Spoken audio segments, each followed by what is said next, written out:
조선일보는 사람을 잘못 봤다. 이재명은 다르다. 저는 기득권의 부당한 공격에 절대 타협하지 않는다. 조선일보의 이재명 죽이기, 윤석열 살리기. 노골적인 선거 개입에 맞서 당원 국민과 함께 싸우겠다. 그리고 승리하겠다. 더불어민주당 이재명 후보가 조선일보, 아니 기득권과 전쟁을 선포하고 나섰습니다.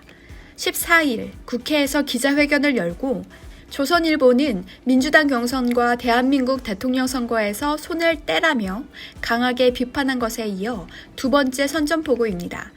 조선일보는 지난 10일부터 이재명 후보와 대장동 개발에 대한 의혹 기사를 연달아 보도했습니다.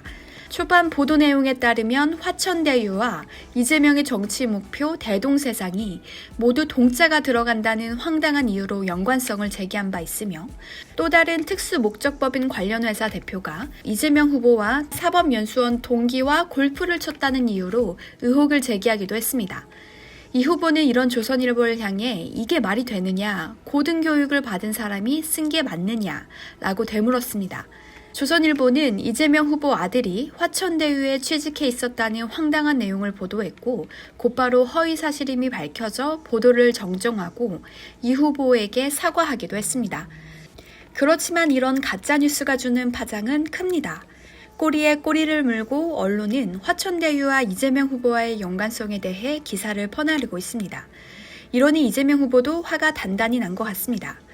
이 후보는 이런 의혹을 피하지 않고 수사를 공개 의뢰한다며 정면 돌파에 나섰습니다.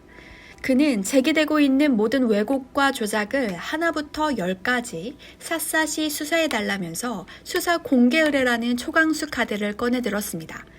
그러나 수사 결과에 따라 어떤 의혹도 발견되지 않는다면 이 문제를 제기한 모든 주체에게 책임을 물을 것이라고 강조하는 모습이었습니다.